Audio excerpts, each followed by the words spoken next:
Go for it. Hare Krishna, everyone. Welcome to the home of Sri Sri Radha Shyam Sundar, and welcome to the Festival of Holy Name. This is Maharaj is now 19th annual retreat, which is the same age as me. It's awesome. And I'm sure we all are very excited to dive deep into the holy name and take the nectar of Maharaj's words home with us after this weekend.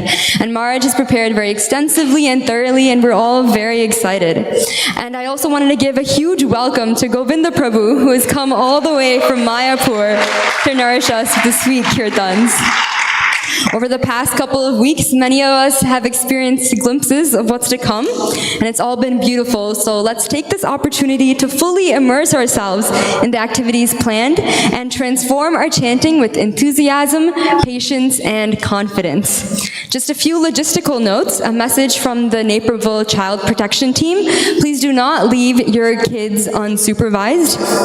They should be supervised at all times, and no one is allowed upstairs, including adults, because it is the ashram and we want to respect their space. And following Maharaj's class, we will be meeting downstairs at 8 p.m. for dinner. Now, I'd like to hand it over to you, Maharaj. Thank you. Hare Krishna. She's nervous. You got to speak a little slower, too. Thanks. Jaya Radha Madhava Kunjabi Hari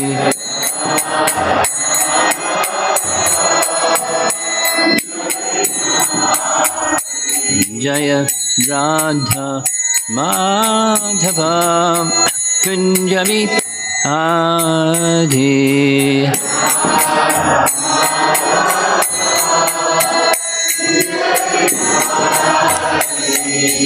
Gopi Jana Balabha Girivara Dhari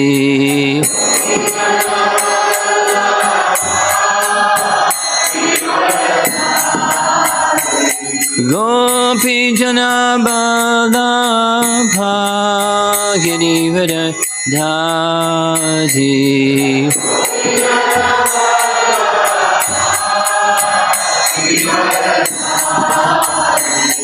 Jasodanandana Brajajanaranjana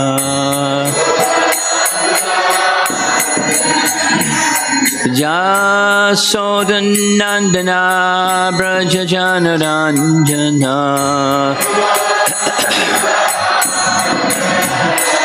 Jamuna Tiravana Chadi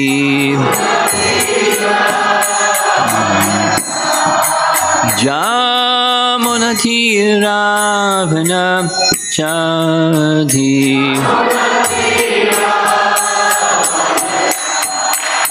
Jaya Radha Madhava Kunjabi Hari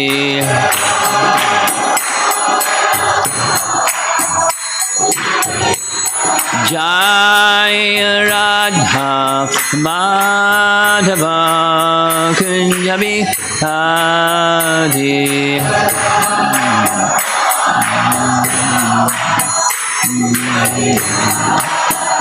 Gopi Jana Vallabha Girivara Dhari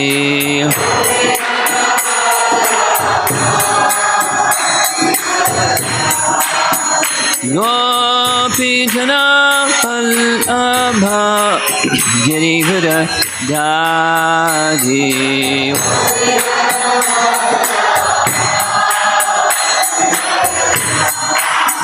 Jasodanandana Brajajanaranjana Jasodanandana Brajajanaranjana Jamuna Tiravana Shadi Jamuna Tiravana Shadi. Jaya Radha Madhava Kunja Bihari.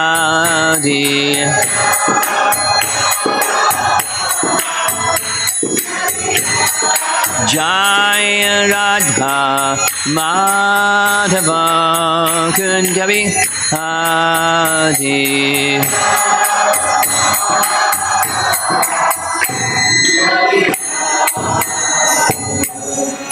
Jayam Vishnupad Paramahansa Parivajagacharya Astatarasatasi Simad His Divine Grace A.C. Bhaktivedanta Swami Srila Prabhupada Ki Ananta Koti Vaishnavrinda Ki Gaur Premanandi.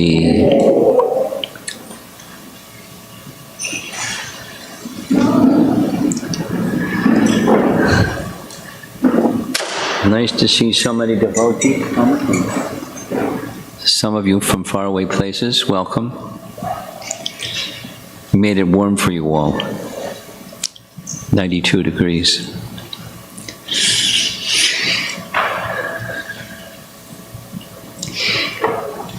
This Festival of the Holy Name, I lost track how many years we've been having this, many, many years. And it's a good opportunity to refocus our attention on the chanting of the holy name, especially, and other forms of hearing and chanting. Because the other forms of hearing and chanting, they accompany the holy name. This is one of Bhaktisiddhanta's teachings I like very much.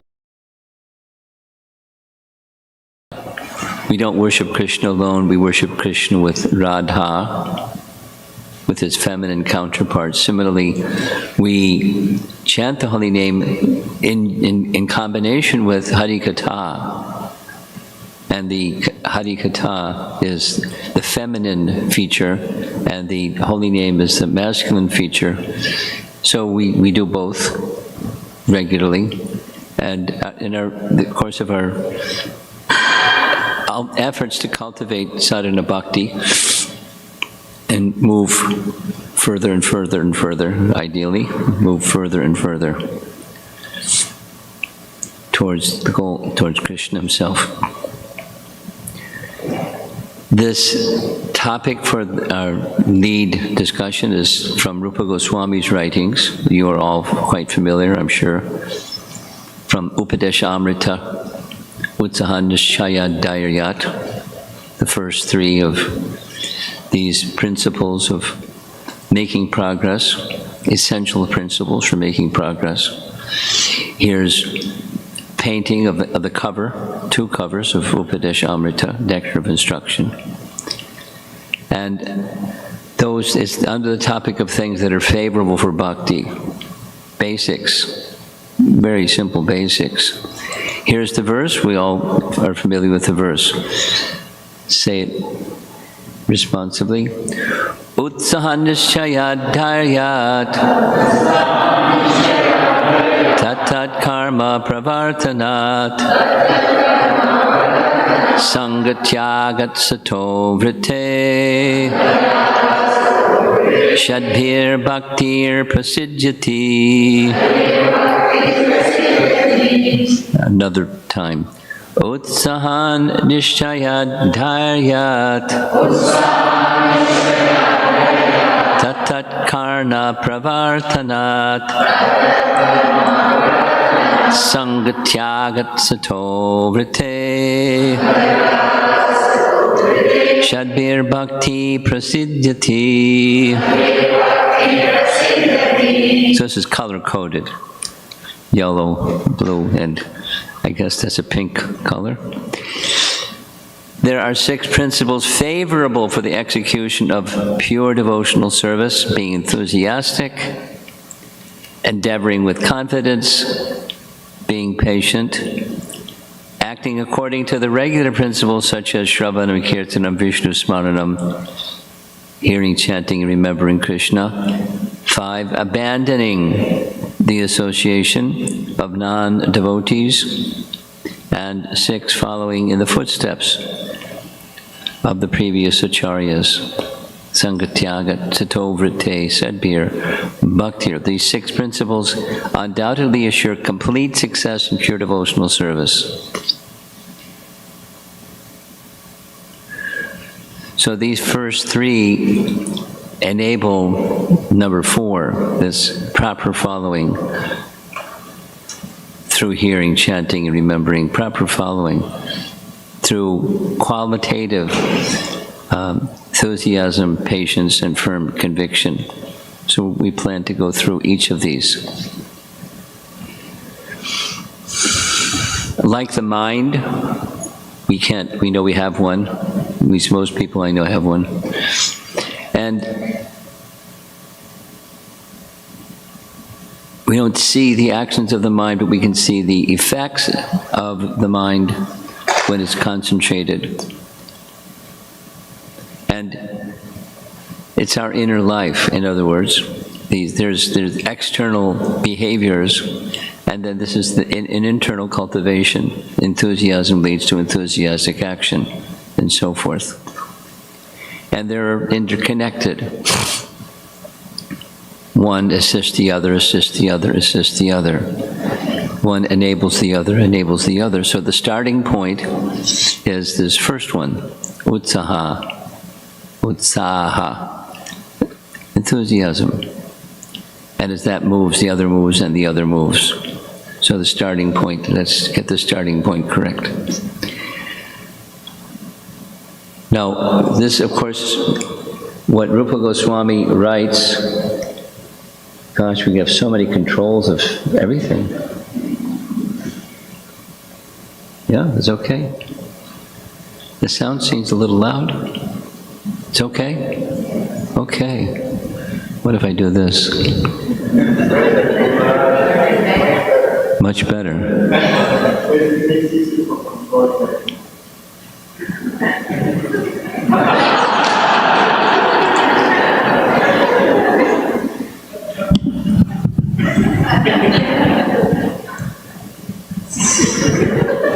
Strawberry.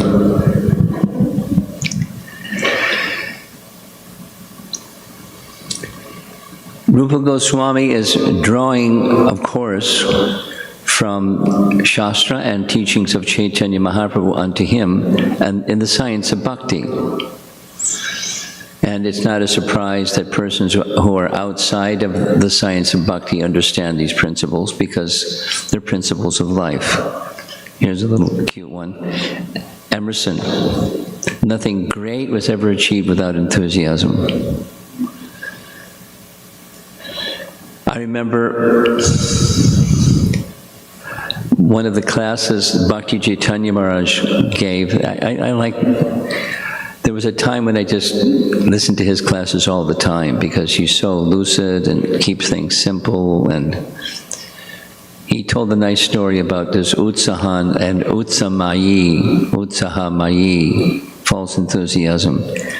Endeavoring with intelligence in Krishna consciousness is called utsaha. That's a nice definition. Endeavoring with intelligence. Or executed with intelligence. When false enthusiasm, utsaha mayi, was described, Bhakti Chaitanya Maharaj gave a nice example. The nice example was, one time he was at the Bhaktivedanta Manor, and George Harrison was paying a visit. Sri Radha, can you remember hearing this one? You've heard it many times, right? So when George Harrison, he came up in a big limousine, and it does rain every now and then in London, like a lot.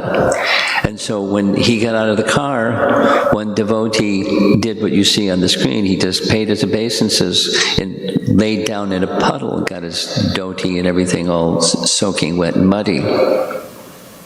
And George said, "You didn't have to do that." False enthusiasm.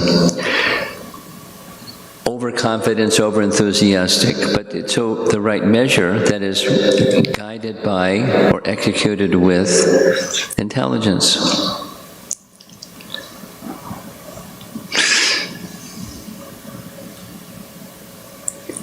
So intelligence and Krishna consciousness, buddhi.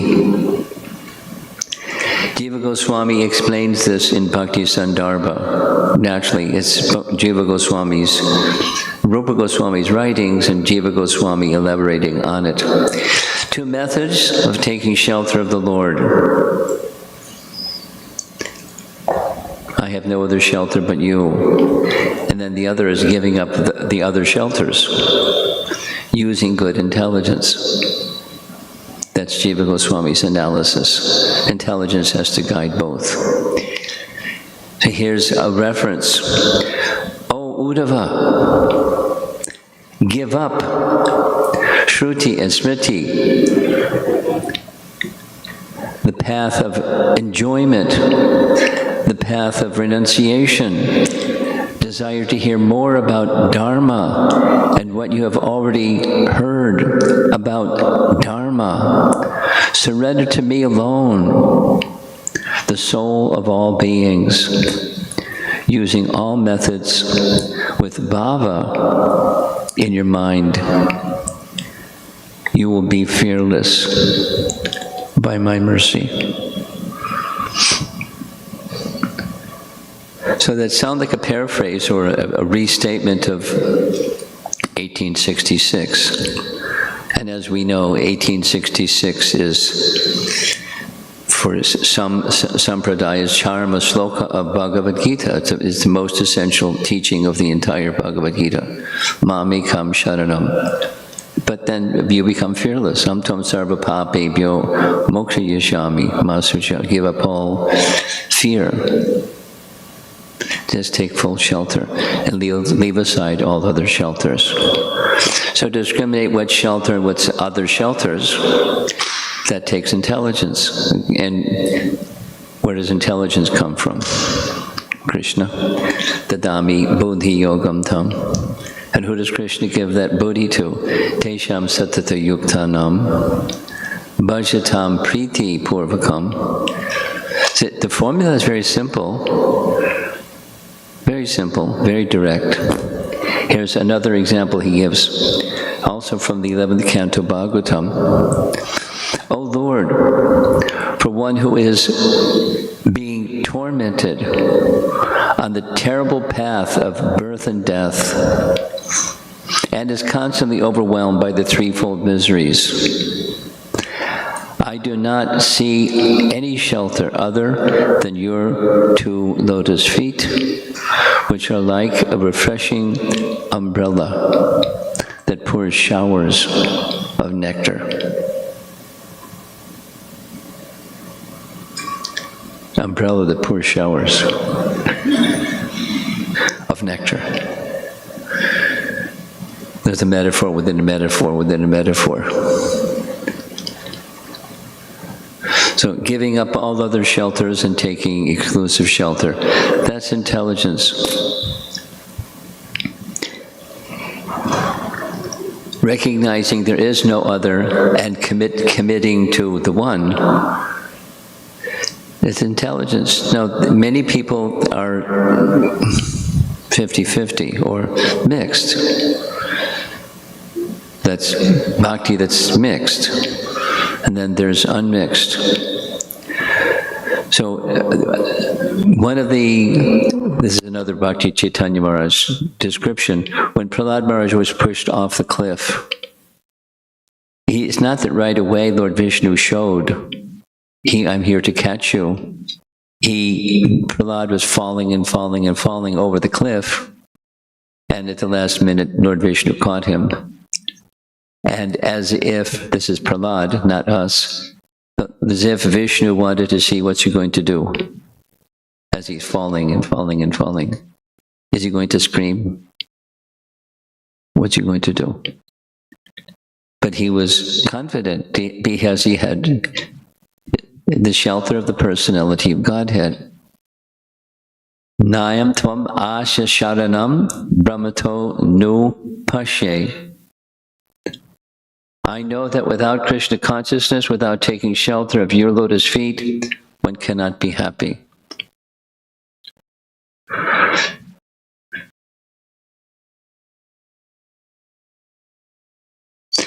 Now, Prahlad Maharaj is pure devotee. He's not a pleasure seeker. So he's not seeking relief from and getting what's wanted instead of what's unwanted. His position is exclusive shelter in the personality of Godhead, come what may. That's the pure devotee.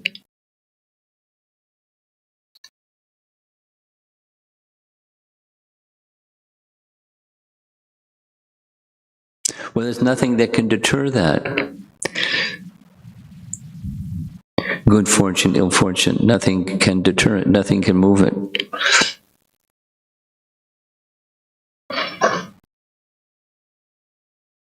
There's so many nice Prabhupada pastimes to illustrate this.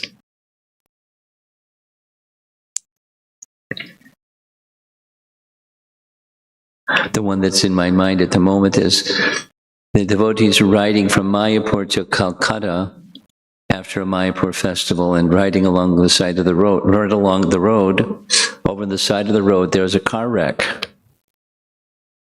And in the car wreck, the car was mangled, and the person who was in the car, the driver apparently, his bodily parts were here and there. And the devotees were looking out the window going, oh my God, look at that. And they looked at Prabhupada, and he was just, not that he didn't know, he just, who knows why he was unfazed, but totally unfazed. It's not callous. He's not an impersonalist. I don't feel anything. I'm numb. That's not it. He was giving a nice lesson. One who is beyond this extreme or that extreme, happiness and distress. Or a nice example, there's so many nice examples. When the manuscript, the Bhagavad Gita manuscript that he had been working on for so long was stolen. What's somebody going to do with a manuscript of Bhagavad Gita anyways? In a rinky, ancient typewriter. And Prabhupada didn't blink and he just started over again. So, and in either end of the spectrum, good fortune, ill fortune, not because of being a Taoist or an existentialist. It doesn't matter. I'm numb, but with full absorption in the higher purpose of life, and challenging circumstances may test it for each of us in different ways. And what are we going to do? What's going to be the situation? Now, we're not on such an elevated platform as Prahlad Maharaj or Srila Prabhupada.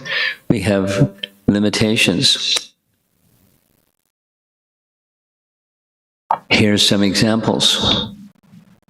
Our very material existence, it's mysterious. Even if you're a scientist, lots of mysteries, and one tries making efforts by study and so forth. But how is that going to be understood? Brahma knew how to build the universe. We're trying to sort our way through it. But there's lots of mystery that intelligence can't penetrate. That's the point. Each self-healing body housing a soul is itself mysterious. I remember specifically one time I had a problem with my ear. There was a buildup of wax in my ear, and I couldn't hear. So I made an appointment with a medical doctor. This was in New York City. And to get an appointment with a medical doctor in New York City with Medicaid, it takes a year and a half. And so I went, by the time I got to the medical doctor, it was a Chinese guy, and I told him I came anyways, because it took a long time to get this appointment with you, but this big glob of black gucky stuff fell out of my ear. And just, got his little machine to look in my ear to make sure everything's okay in there. And said, the body has this way of just healing itself. That was what he said. So it was just a quick appointment, a long time to get the appointment, sitting in the waiting room. That was the memorable part. But his words were also like, and how does it happen? It's not like because he's a medical doctor and a hearing specialist, an ear specialist, he knows the answer. It's a mystery. There is yet no physical law that explains both micro and macro phenomena simultaneously. 8th grade science. Anyway, there's no known cause for cancer. After so much, the remedies are awful, but the cause is something else. And, this other example, how does a cherry tree or apple tree or a peach tree know how to take from the earth everything that makes the cherry or the apple or the peach or the tomato or anything?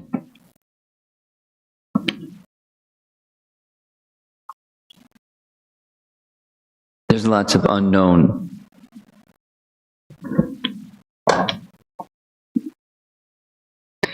And at some point in time for each of us, the approaching of death is going to come, because everything that takes birth, death is for certain.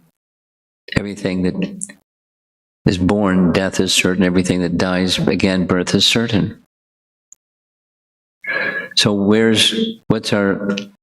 there's a real shelter while we're passing through all of this unknown. All of this there's limitations to our intelligence. So what do you do when you have limited intelligence besides scratch your head and carry on? No, the higher intelligence is this activity of taking shelter of the holy name.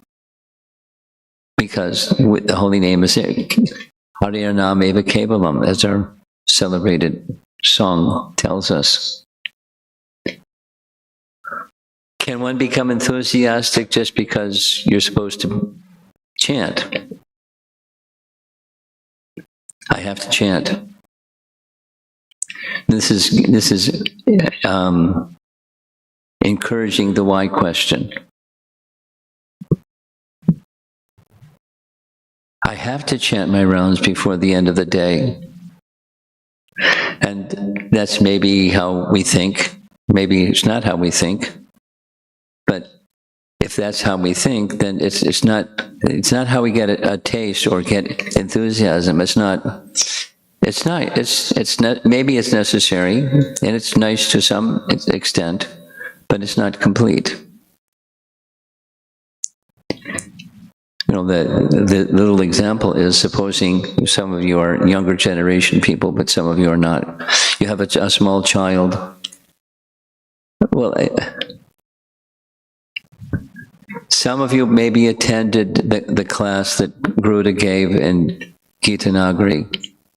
And he was giving this example. He said it 3 times. So it had an impact on him.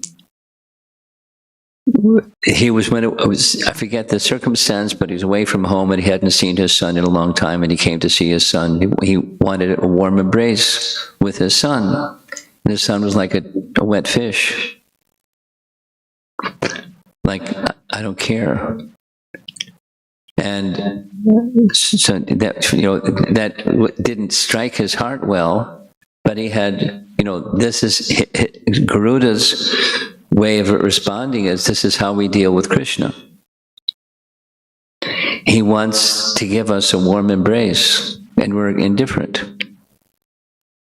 So how does a parent feel? How does Krishna feel when we deal with him like that, or the holy name?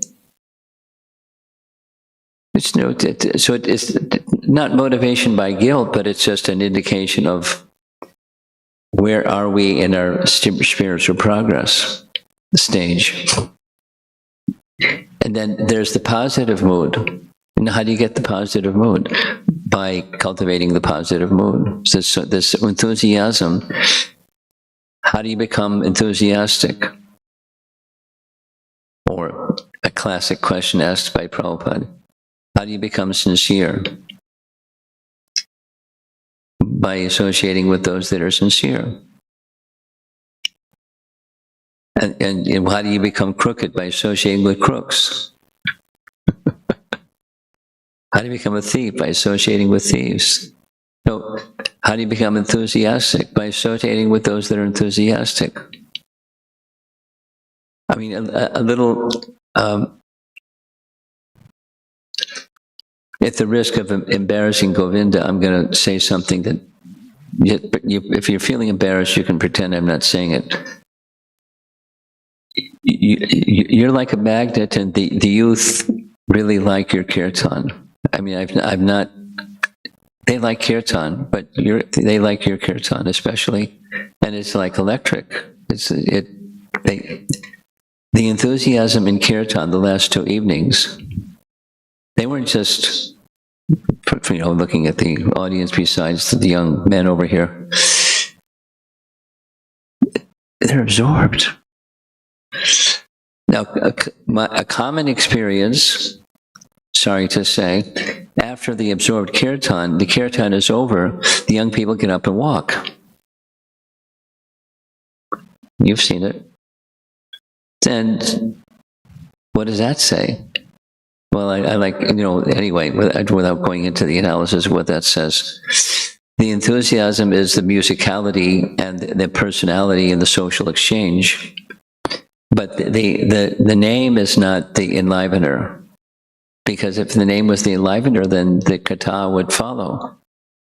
And somehow or another, I was impressed. I'm complimenting the younger generation devotees that were with us last 2 evenings.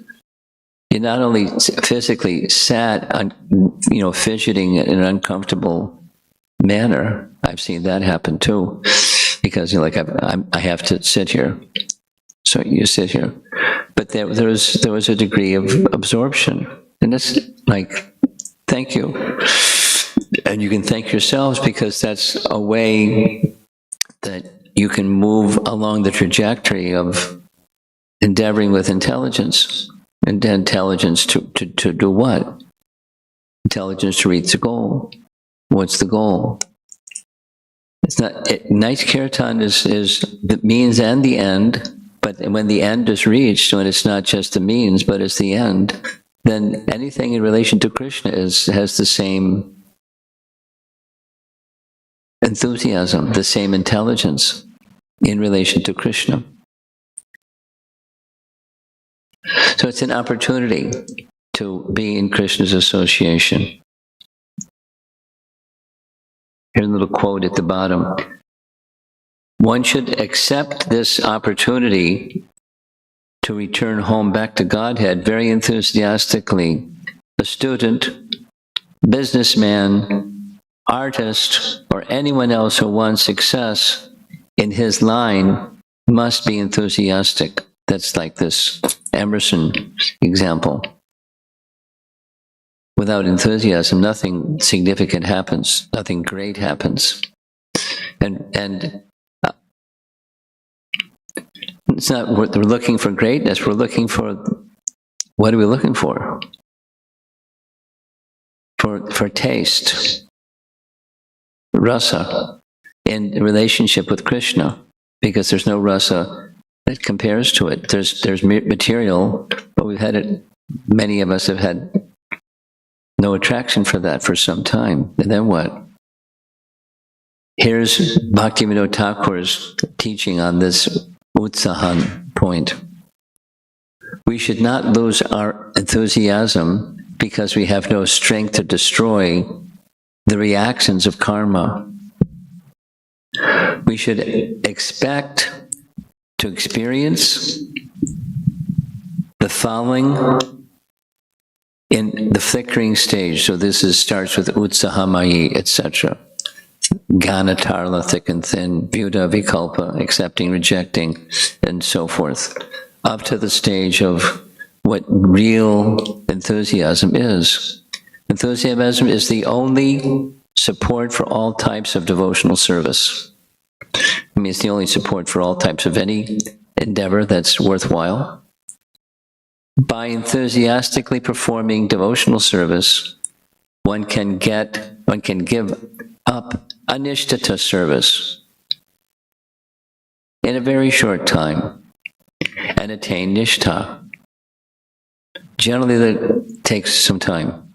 Generally, it takes some time. But so to take less time or to move more swiftly towards the goal, enthusiasm or endeavor with intelligence. All anarthas are vanquished by performing devotional service with enthusiasm. Now, Bhaktivinoda Thakur is an empowered personality, and we're not empowered like he was empowered. But he exhibited this enthusiasm from the get-go. A little bit of the biography. When he took up devotional service, the disciplic succession line, the prominence of the 6 Goswamis had faded through generations and generations and generations and generations. And what was predominant was deviations, Apasampradaya. He wrote a book on it, 18 Apasampradayas, and had this brand and that brand, and it was abundant. Now, we face some of that, but not because by the grace of Srila Prabhupada and Bhaktisiddhanta and Bhaktivinoda Thakur, the prominence of Gaudiya Vaishnavism has its place in society. But there was a time when that was not there. So it was only opposition. And he discovered Krishna Bhakti again, and the writings of the Goswamis, and lifted it, and lived it, and taught it, and modeled it, and revived it with enthusiasm, endeavor with intelligence. The word Shraddha is certainly faith, but enthusiasm is the life of Shraddha. Nice teaching. Say it again. The word Shraddha is certainly faith, but enthusiasm is the life of Shraddha. So without enthusiasm, Shraddha is placid. It's not vibrant. And the life of Shraddha is enthusiasm. Faith without enthusiasm is meaningless. Many people think they have faith in God, but because they have no enthusiasm, their faith has no meaning. I mean, Prabhupada had his way of speaking things strongly, and Bhaktivinoda sometimes had way of speaking things strongly. And great acharyas, they are undeterred by worldly circumstances. Here's a nice example. Prabhupada writing a letter to his godbrother, 1965. I am in due receipt of your letter of the 17th instant, and although it is not very encouraging, I am not a man to be disappointed. Prabhupada was, there are certain of his godbrothers that encouraged him, and others that didn't. Aside from whatever the rest of the letter of 1965 was, it wasn't encouraging. But he was undeterred, never disappointed, despite setbacks and despite everything that's of the material, and Maya's blocking or attempting to block his activity. Then comes this one. Sometimes it's asked, what if we're not feeling enthusiastic? What are you supposed to do?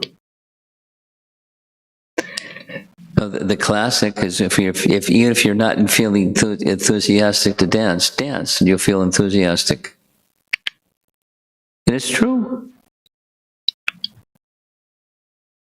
Some people, we all had to experience enthusiasm. I remember once upon a time, I was a college kid and visited the Boston Temple. And the particular day that I had visited the Boston Temple, I didn't know in advance. It was Nrsimha Chaturdashi. And so the kirtan was very lively. And, you know, I hadn't been used to, I was kind of like a wallflower college kid. But the kirtan was so lively. I mean, there were persons that weren't up and dancing, and devotees gently reached their hand out for people to take their hand and lift them, and they could dance. But the whole room was dancing. And the enthusiasm bred enthusiasm. So if you're not feeling enthusiastic, dance anyways. Or be with those that are enthusiastic. So there's 3 sessions. There's 3 topics, and each of these topics is supposed to have a little interactive session. And because this is a little bit long, I'm going to not have the interactive session long, because this presentation is going to be the longest of all of them that I'm doing anyways. So why do we chant Krishna's names? What moves us to chant? So breakout groups, you all know how to do this, right? Get in groups of 2, 3, 4, whatever you're happy with, people near you, get your hangout friends and stuff, and have a discussion. What brings to you, in your little discussion group, what brings enthusiasm for chanting? See what's on the screen.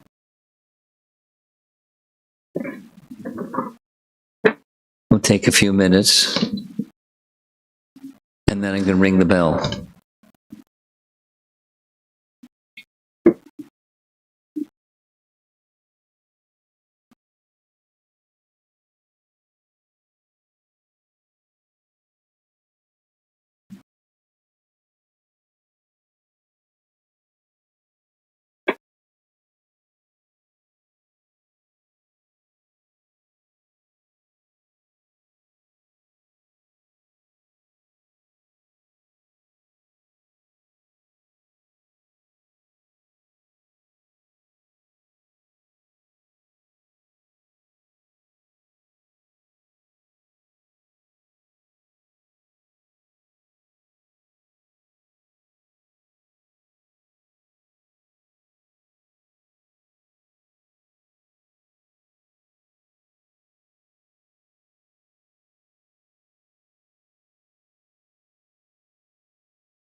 That's the bell.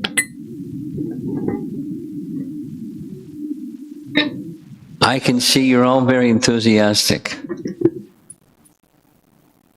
Let's see how you do in this department. Patience. What's the Han? Nishchayad. Nishchayad. Patience. Here's a little bit of the etymology of the word patience. Lungs, computer. There we go. The word patience originates, this is English dictionary, originates from the Latin word patientia, endurance or suffering, from the Latin verb patior, which means suffer or endure. Doesn't sound very inviting. Dhairyat is derived from dhira, or sobriety. Bhaktivinoda Thakur makes this explanation. Other persons become restless that aren't dhairyat. Like children. Restless. Have patience. All things are difficult before they become easy. It's a modern saying. Take shelter of the holy name. Krishna will help you in in his time and in his way. And that's the experience of everyone that has patience. One can't snap one's fingers and summon Krishna to fit everything within immediately. Fix everything, excuse me. You can say Hare Krishna, but you can't Hare Krishna. You've heard that one before.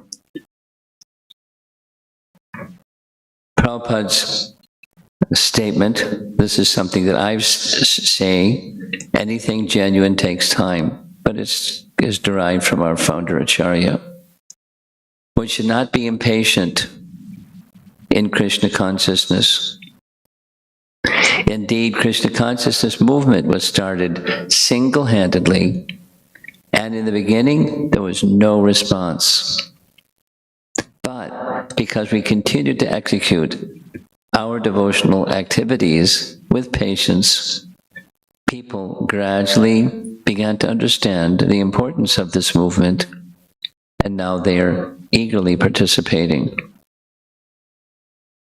So it's a nice companion, enthusiasm with patience. And that's certainly what our founder, he was not lacking in enthusiasm, even there was no result. No result, and no result, and no result, and no lacking of enthusiasm, no waning of enthusiasm. And we can't hurry that which takes some time, or the statement at the top, anything genuine takes time. There's a nice little example, a Greek fellow who wrote a lot of books when he was in his mature stage. He tells a story about a butterfly, and for him it was like a catastrophe. So the story goes like this, it's in one of his books. He saw a cocoon attached to the side of a tree trunk. And he noticed that at that very moment that he was looking at the cocoon, the butterfly inside the cocoon was wiggling around to break free from the cocoon. The gestation or hibernation or whatever it might properly called was concluding, and he was making his getaway. And so he was observing all of this happening, and it took a long time. So he decided to help. And how he decided to help was his breath was hot, so he breathed hot air on the cocoon, and sure enough, the caterpillar that was trying to come out as a butterfly started coming out as a not yet mature butterfly. His wings were still crippled. They weren't properly formed. And so he did more of the same. He blew on the butterfly where the wings weren't developed. And in his hand, the butterfly curled up and died. So he writes very sadly that there was for me, it was one of the greatest catastrophes in my life, and from which I learned a great lesson. Nature has its way, and things take time, and you allow things to take their time. You can't hurry Krishna. So nature has its way, spiritual evolving has its way, so we're to be very patient. Another of my own little personal examples, I've told this many times, and here we go again. When I was young, once upon a time I was young, and my father, our whole family was outdoorsy type of family, and my father particularly liked gardening. So one of the things that we did is when it was blueberry season, the whole family, there was like 5 kids and mom and dad, we went to a place where you were allowed to do this. We picked blueberries, baskets and baskets, and we were good at picking blueberries. The harvest time. And then apple orchard season, and the whole thing. So one day my father got this inspiration. He planted a peach tree in our backyard. We had a big backyard. And I remember looking up the peach tree. Where are the peaches? And there was no peaches in a peach tree. I didn't say maybe pick the wrong tree or something. It's just like, where are the peaches? Be patient. The 3 seasons. And then finally, these little green things came, but they didn't mature into a full peach because it takes time. So it was an important lesson. All good things take some time. And it's okay that they take some time. All good things take some time.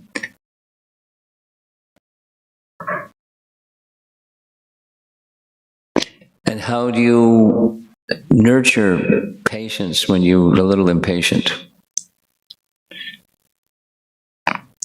The ability to be patient is largely dependent upon one's recognition and self-acceptance of the qualities and faults within.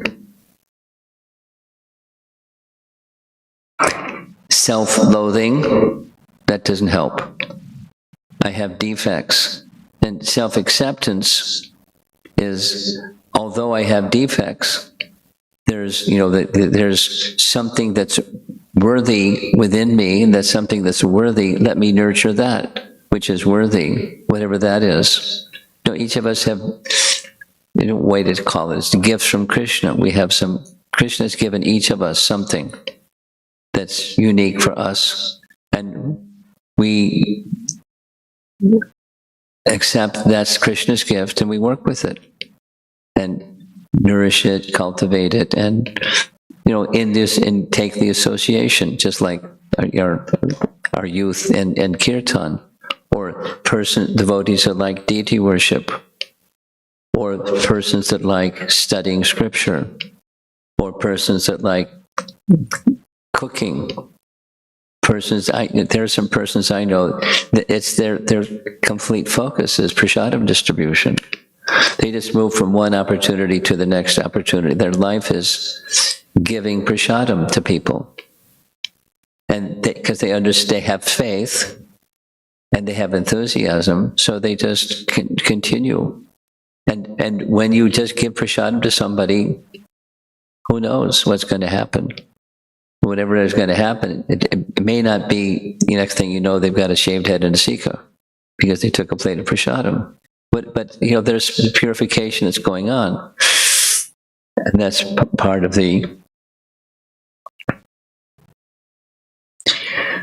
program.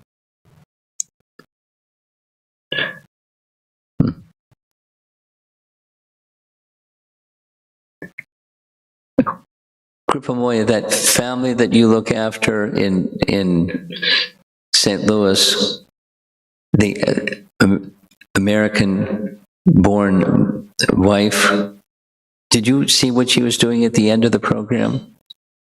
She had in her hand, did you see, Adishakti? She had a little baby bird sitting in her hand. And she was absorbed. And she had like a little eyedropper. And the bird would reach its head up, like mother, for the mother to come. So it was an abandoned bird. She had a little eyedropper, put something in the mouth of the little baby bird, swallowed it, and fidget, like that was good. Can I get another one? And made a little sound, little bird sound. So she's had adopted the mother of this little baby bird. Who knows what's going to happen when the bird gets wings and flies around and does things that birds do. But she has an idea that she's like the mother of, so very patiently nurturing a little bird. So the animal husbandry. So different people have different likings and tendencies. And it all takes some time. Look at, there's this little bird. Look at this guy or girl or whatever. We can't hurry Krishna. We're dependent on mercy like the wingless baby bird awaiting the arrival of their parent bird. Here's something from Canto 6, Chapter 11, Bhagavatam. O lotus-eyed Lord, as baby birds have not yet developed their wings, always look to their mother to return and feed them, as small calves tied with ropes await anxiously the time for milking.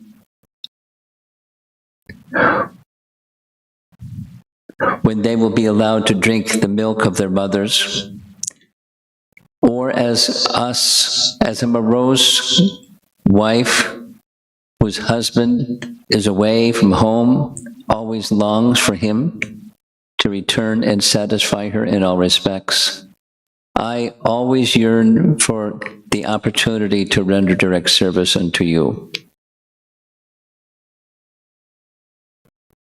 Nice. And whenever that may happen, it may not be happening, but it's going to happen. At least if we follow, in the bhakti process, we follow as it's to be followed, and in due course of time. This kind of internal mood of reception goes against the grain of modern encouragement of you can do it, you can achieve, etc. We can't do japa. We use that expression. Rather receive Krishna's association. So there are different moods of this activity, and it's a patient mood to receive Krishna's association when he bestows it upon us. And if that's the mood of our chanting, it's very different. I skipped one of the slides. I skipped one of the images because it was getting long, but I'll go back and say, there's a picture of one devotee. I think I know who that devotee is in the picture, who's got his head against the wall. It's on the 64-round day, and he's got his head against the wall thinking, I'm only at round number 3.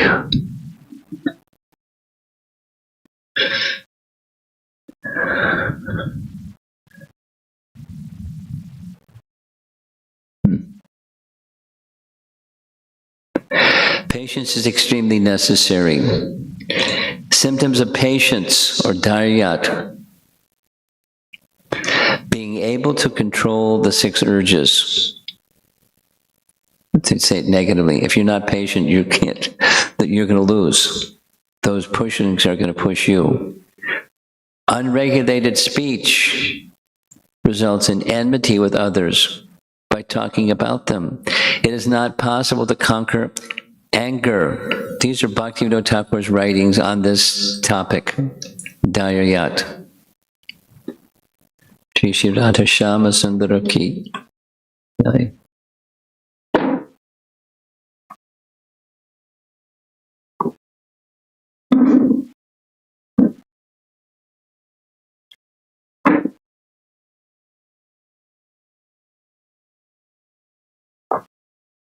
In a very short time, attachment for sense enjoyment overcomes the functions of the intelligence and gives anger a place in his kingdom. The mind, these writings of Bhaktivinoda, the mind is conquered like the Avanti Brahmana by remaining firmly fixed in the service of Mukunda. So this patience to be effective and successful in spiritual life. A couple of comments from Purijan Prabhu. Well, how many devotees here read this book? Yeah.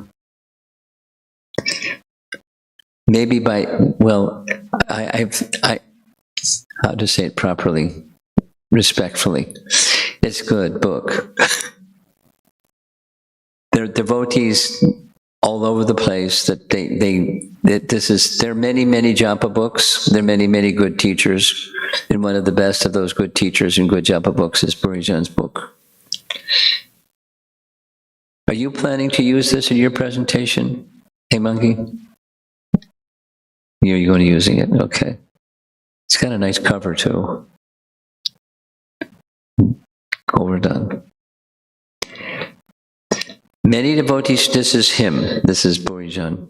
Many devotees struggle with chanting because before they can take shelter of Krishna's name, they have to travel through the desert of seeing the truth about themselves. That they have little sincerity, no taste, the mind is uncontrolled and filled with anarthas, and they have no power to help themselves. This stage is necessary because it convinces us that we have nothing to depend on except Krishna's holy name. I remember very clearly, I was once in Seattle, and one devotee, periodically, they just raised their arms during the 64-round day, like this. And privately later, I asked them, what was that all about? And that was what it was all about. They were, as they were proceeding, and probably during the 64-round day, some of us will be feeling the same feeling. And when that feeling is there, it's good. It's a feeling of dependence. A feeling of dependence is not bad. It's a good feeling because it means taking full shelter. We have no one to take shelter of, rely upon, depend upon other than ultimately Krishna or Krishna's holy name. Then the fullness of heart awakens.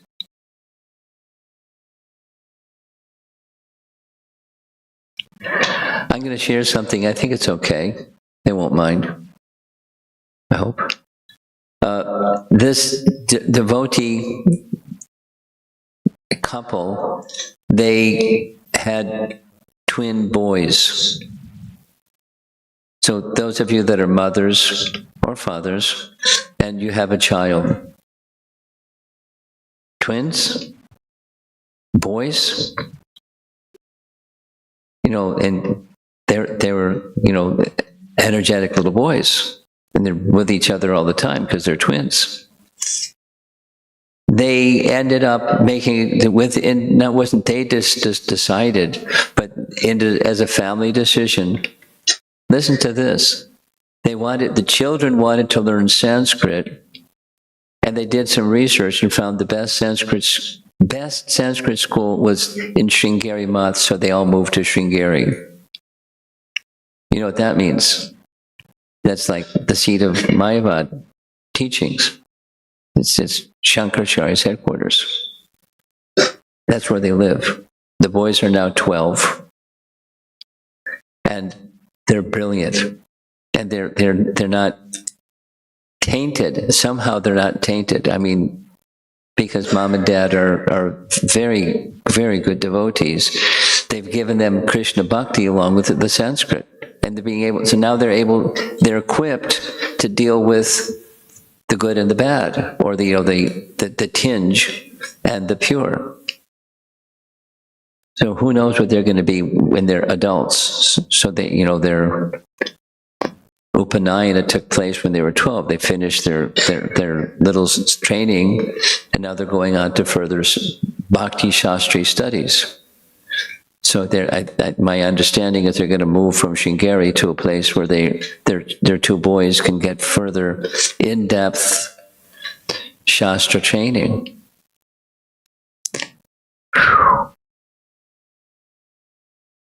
From feeling, so if you're feeling that feeling when you're, chanting your 64 rounds, or anytime you're feeling that feeling when you're chanting or doing any devotional service, you're in good company if you take full shelter.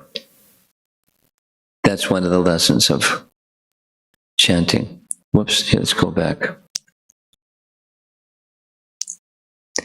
When Narada Muni, he tells his story to Vyas, and during a certain point in time, as the painting shows, he saw the personality of Godhead face to face. He saw it within his heart, and then he saw face to face.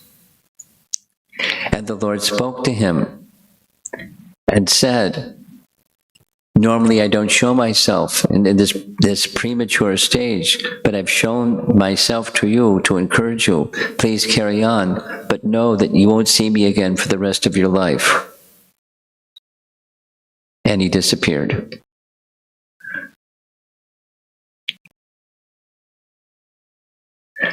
Discouraged or patience? So life gives us not necessarily this kind of opportunity, but opportunities to go on. Now here's our little discussion point. Does Krishna take too long to respond to my prayers or my practice?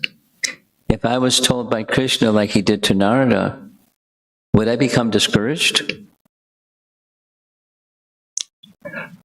Are we ready to wait for reciprocation after several lives in sincere, solid endeavor, whatever it takes? How much patience do we have? Dharyat. Your little discussion groups? I'll ring the bell when it's time to end.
I'm losing my patience with all of you.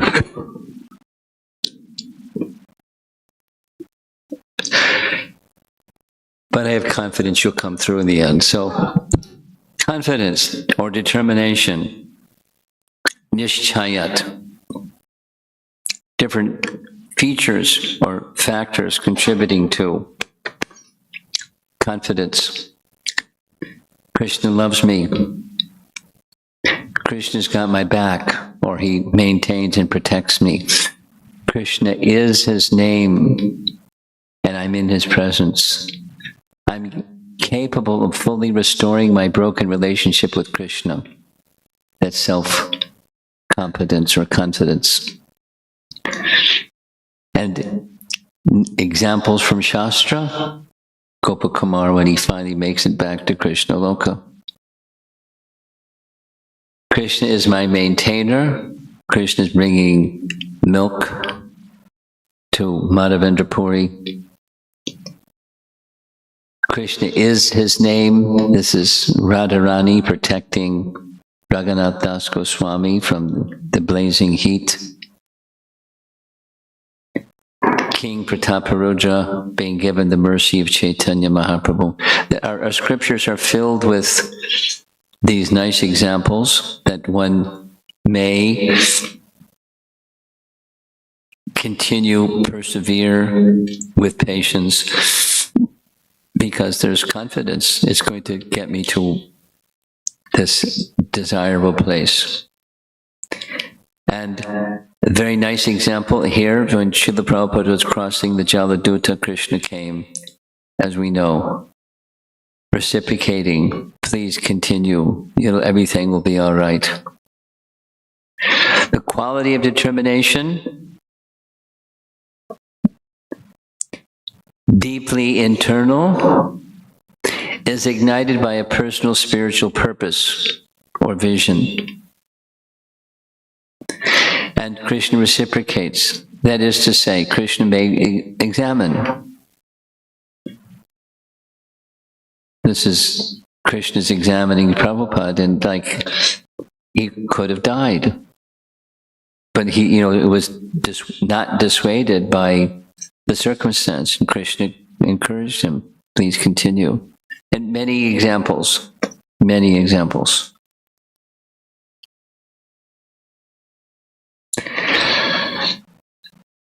One example I really like,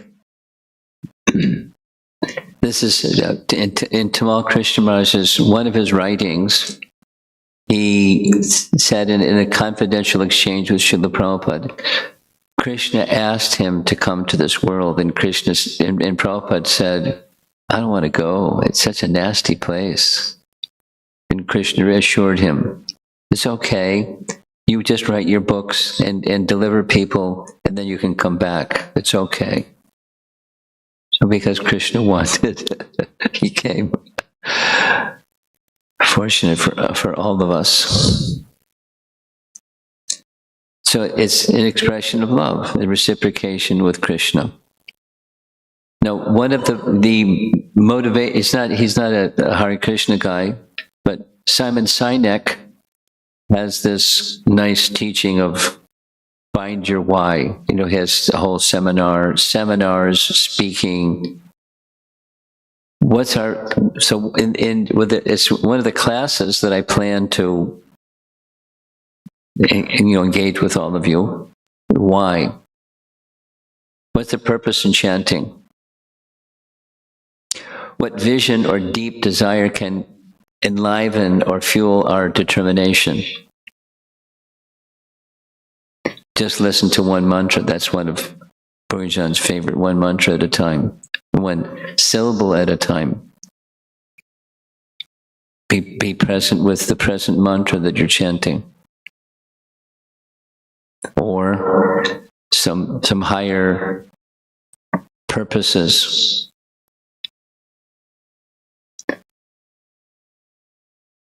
Yeah.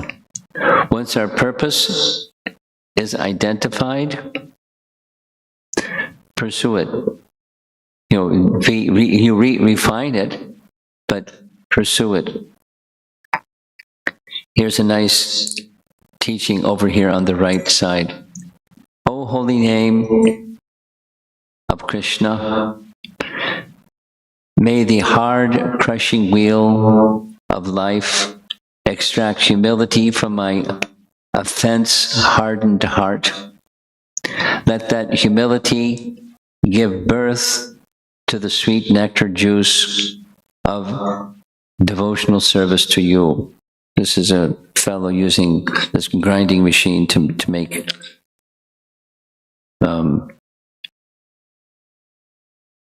sugarcane juice.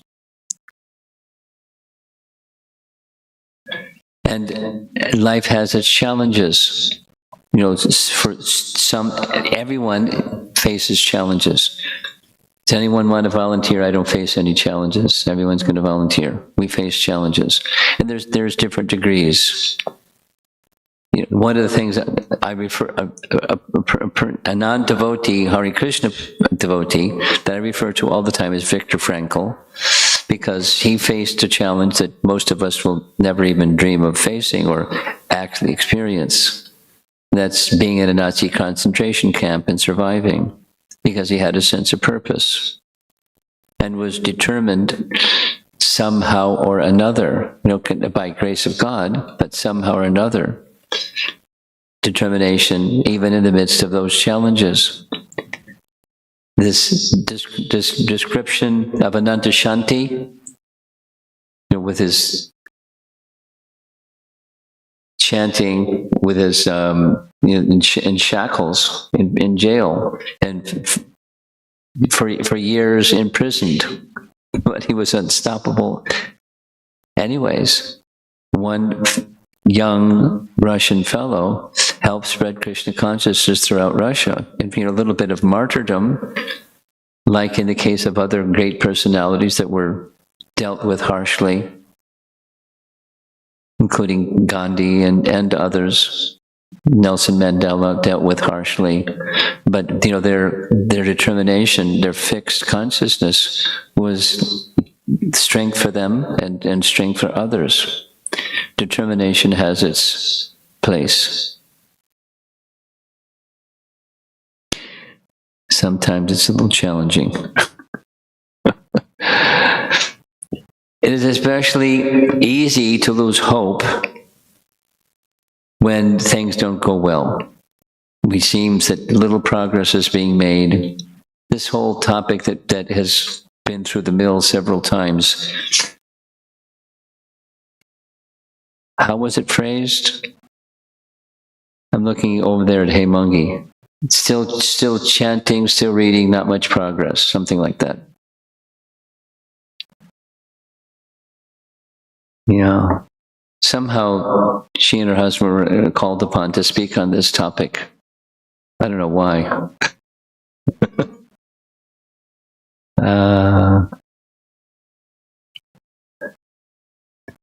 But I can say, as an itinerant sannyasi,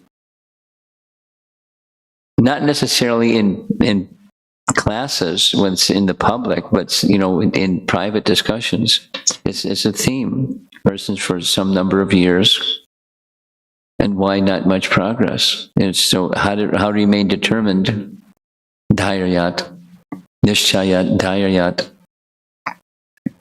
in that circumstance, with confidence that Krishna is with you. My efforts are weak. A devotee thinks, Avishya Rakshe Krishna. Krishna will surely protect me and give me help for the successful execution of devotional service. This is called confidence. Now, some of you may have read or heard at least the first volume of Meeting the Swami. Chasing Rhinos with the Swami. Here's Prabhupada's determination. Quarantine, lost tapes, broken tape recorder, nothing seemed to rattle Prabhupada. He told the story of how in 1948, after years of labor, his 1,200-page Bhagavad Gita as it is manuscript had been stolen from his home in Calcutta. And now he has simply sat down and started over. Similar thing happened in New York City. Why didn't Krishna protect him? I mean, he's his emissary. Why didn't Krishna protect him? But Krishna can do with me whatever, and it is not going to deter my confidence. Here's Bhaktivinoda Thakur. We're nearing an end. Doubting, which is the opposite of nishchaya, brings inauspiciousness from Bhagavad Gita. Therefore, the Vedic statements ascertained, Bhaktivinoda Thakur's language, by the previous Mahajans as relating to qualifications for devotional service are all called Amnaya. That's the title. Amnaya Sutra is the title of one of his books. Qualifications for devotees for devotion are called Amnaya, and it is necessary to learn them. It is impossible to enter into the inconceivable nature without receiving full mercy from the spiritual master. Doubts in essential truths of devotional service disqualifies one from devotional service. We need to know what they are, but also doubting doesn't, it's debilitator. Here's our discussion topic. They're pondering individual over here. Am I important to Krishna? Does he love me? Do I see Krishna's hand in my various challenges and obstacles? Can I become a pure, is it really work? Do I have the potential to give my heart fully to Krishna without holding back? Confidence and determination. And this is our final session, so we save time because we know you people like discussion groups. On the count of 3. 1, 2, 3.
Radha Shama Sundara ki jai.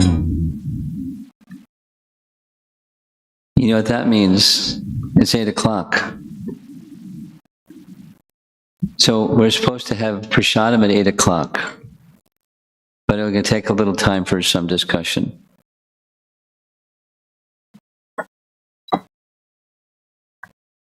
We have a portable microphone, I bet. We have 2 of them.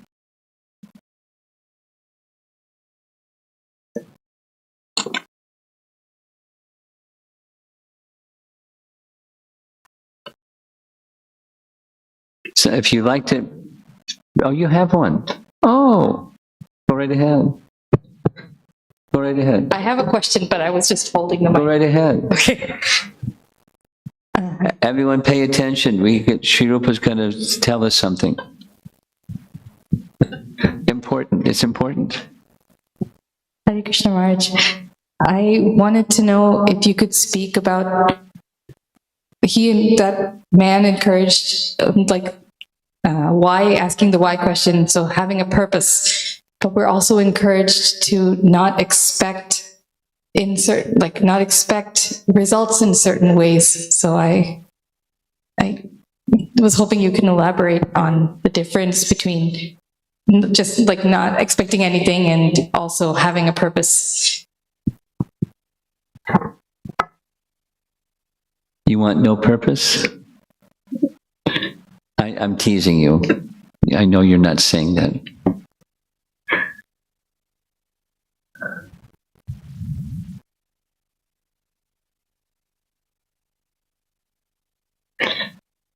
Let's think of Srila Prabhupada.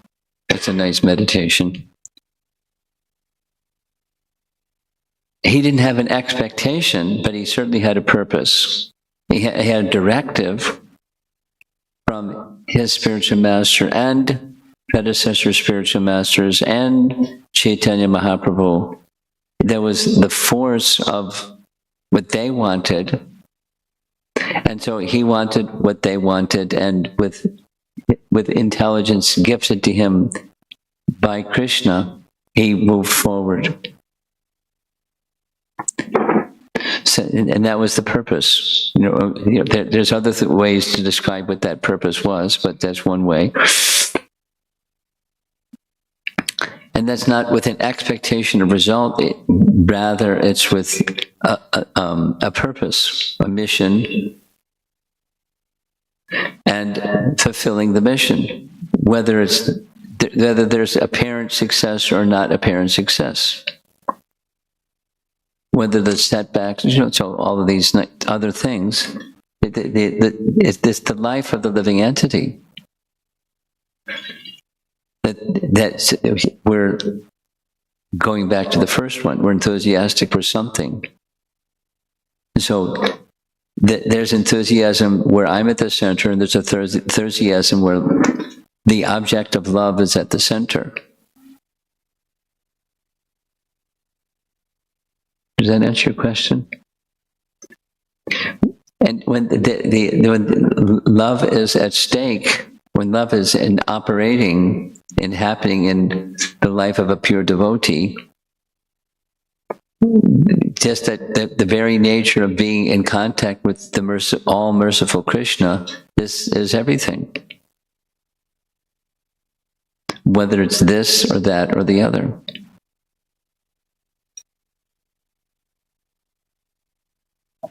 It's not a contradiction.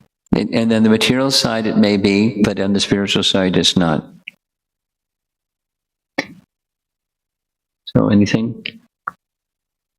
Yes?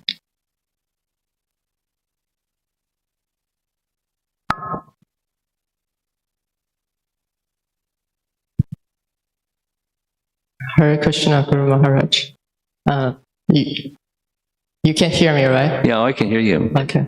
You're clear. I have maybe a reflection on this enthusiasm, the very first word. Yeah. And I think it's we talk about enthusiasm as cultivation. the quality. In order to be enthusiastic, you have to cultivate that quality of being enthusiastic. And for example, we need the intelligence to see the limits of intelligence. And I think in this point of view, the other thing that we talk about today, the diarrhea and the nishchaya, are actually very important Yes. in that cultivation. Yes. Because we need the determination and we need the patience to, in order to continue that cultivation of enthusiasm. Yeah. And that was the first slide. They're correlated, co-related, that cogs of a wheel. Yes, they move together. yes. And also, as you mentioned, Garuda Prabhu's personal sharing, I feel like enthusiasm, more than it's a cultivation, it's more like a respond to Krishna's call to us. It's like a natural echo of his very intense calling out to us. And from this point of view, I see it somehow very similar to the Bhakti Lata Bija that you also explained in some early lectures.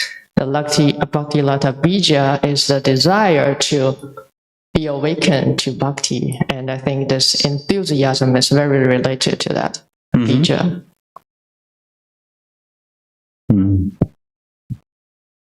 Thank you. I just block your ears, Nandimukhi. I'm going to appreciate you for a moment. She said something that's so simple that it's like, duh. But it's not, it's, you know, her intellect is, she analyzes things very, very meticulously. And what moves her in bhakti, imagine what she's doing and then maintaining enthusiasm.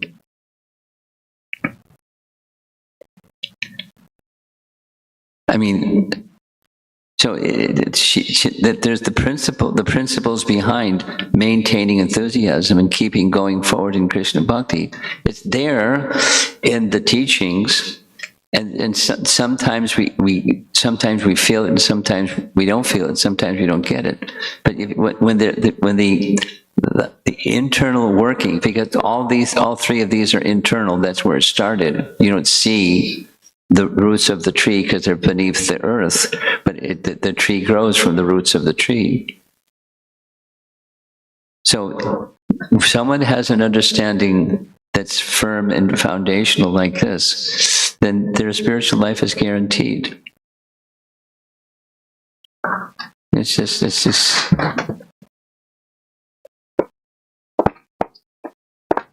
so that's it. Now you can unblock your ears.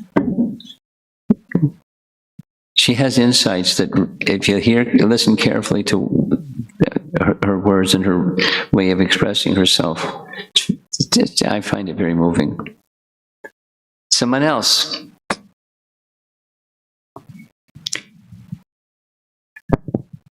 Hare Krishna, Guru Maharaj. A couple of things, Guru Maharaj. Maharaj mentioned higher intelligence is in taking shelter of holy name. And then Maharaj also mentioned that Krishna Katha is a feminine and holy name is a masculine. My question is, I do not have as much as enthusiasm to the holy name compared to Krishna Katha.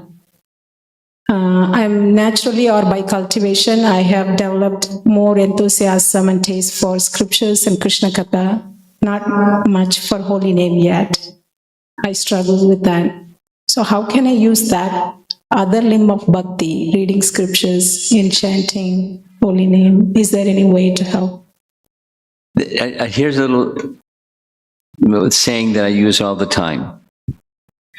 That which gives you strength, do it. And borrow strength from that where it gives you strength to this place that's not so strong over there. Become strong in areas of strength. Where there is enthusiasm, then you understand this is also important, although I don't have the same affinity, but it's important. And you borrow strength from strength, and you apply it to where there's not so much strength, not as much, or what it could be, should be. You're fine. And just understand where the train is going when you get on board.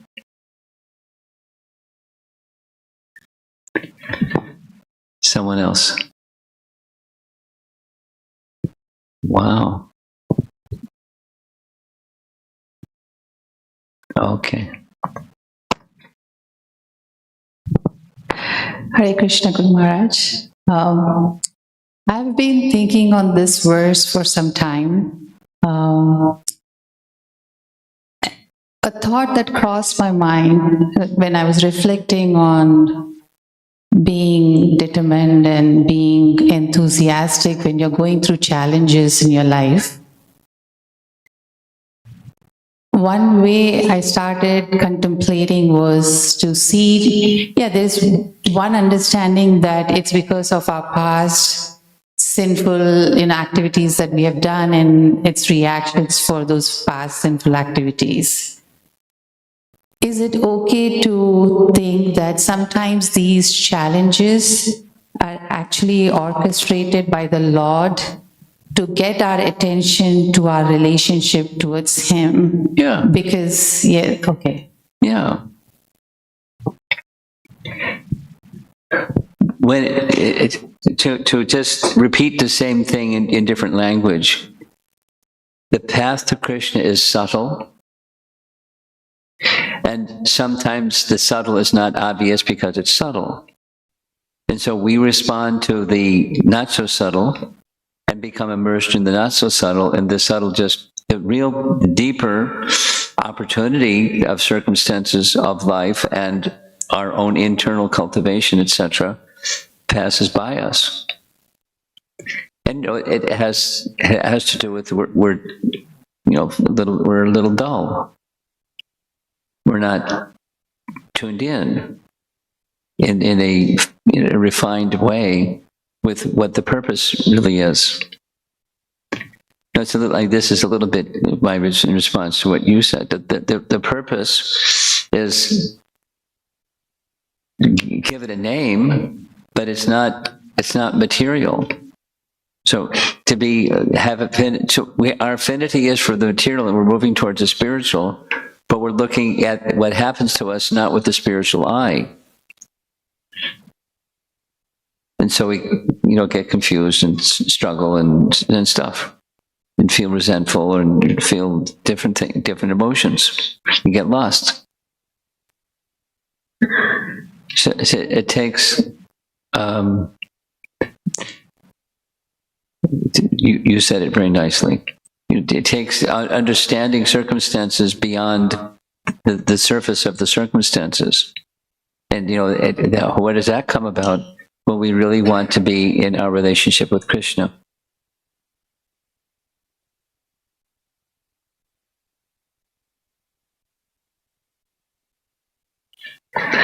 Okay. Yeah, you get the last question. I like your questions. He has Tamta Swami questions, this young man. Hare Krishna Maharaj. When the topic of patience came, and Which came? Patience, Okay. and the discussion questions were up, Yeah. I was wondering how to develop a sense of urgency which would fuel enthusiasm and etc. So you sound contradictory, in other words. It sounds contradictory, like go and stop. But it's not stop. It has everything to do with nature's way or Krishna's way of bringing fructification of something that may be there in a seed and it takes some time.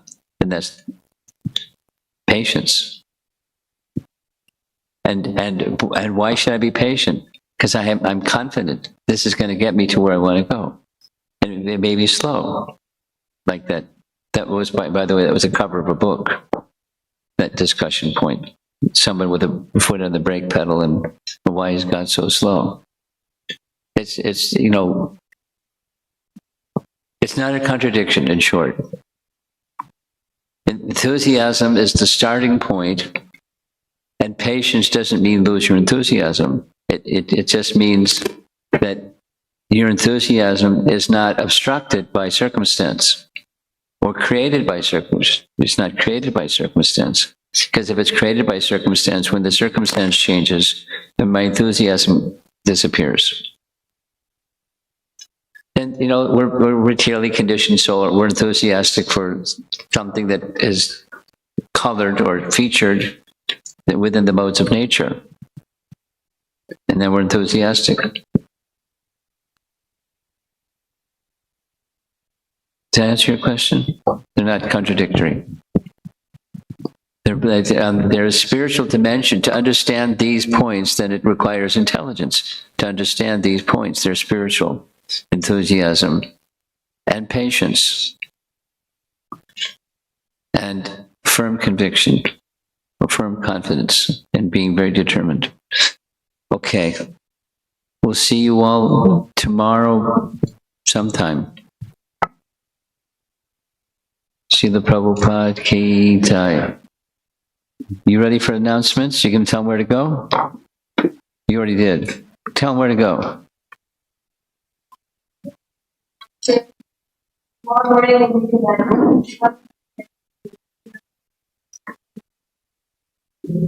Okay. Srila Prabhupada Ki Jai.